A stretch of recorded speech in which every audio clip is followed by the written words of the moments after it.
My name is Raffi DerGhazarian. I am the Director of Post-Productions at Vice Studio Canada.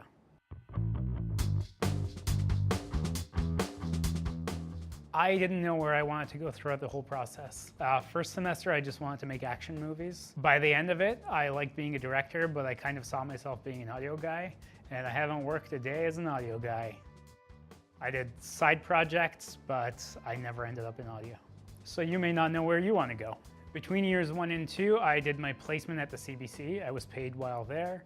Then I went back to school for year number 2. From there, I went to Vice, where I am now the Director of Post-Production, where I do a lot. I wear a lot of hats. I oversee the tech side of everything that we do within the studio.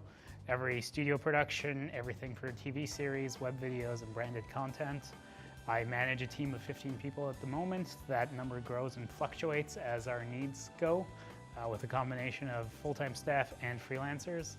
I have been in unions previously with the CBC and it turned me off, but at Vice we unionized and I ended up being part of the bargaining committee for the staff side of things. So life takes you in mysterious ways, and I am part of a union now. We did a really cool wrestling series called Dark Side of the Ring that's going to come out this spring. It looks at a lot of the dark side of wrestling, and there's a bunch of recreation scenes that we did. It was directed by Jason Eisner, who you may know from Hobo with a Shotgun. So he brought a gritty grindhouse feel to these old school wrestling stories, and they got to interview all of my heroes. It was a lot of fun. I even made my way on set to be an extra a couple of times. I did some acting. That's probably the most interesting one for me. I also had a lot of fun working on Nirvana, the band, the show.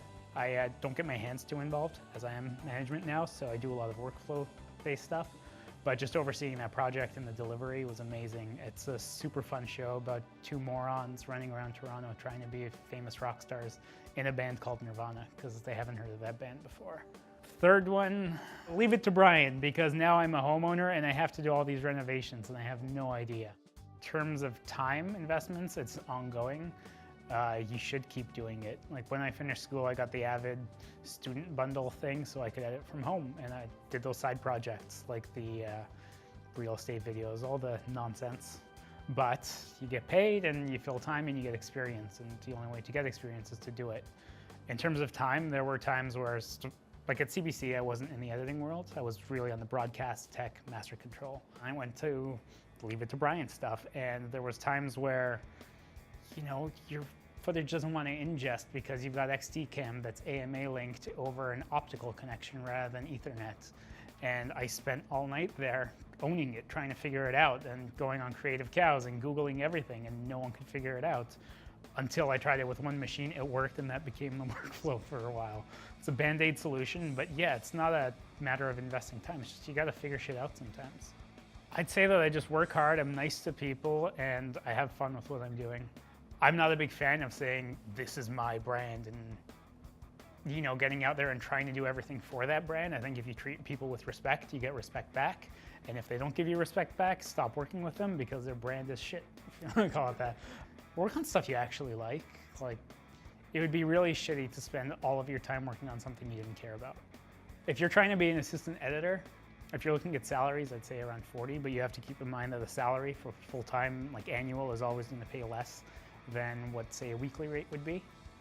On the low end, you'd look at 200 a day. You could go up to 300 a day if you're good. Depends on who you are, where you're at, what the budget is.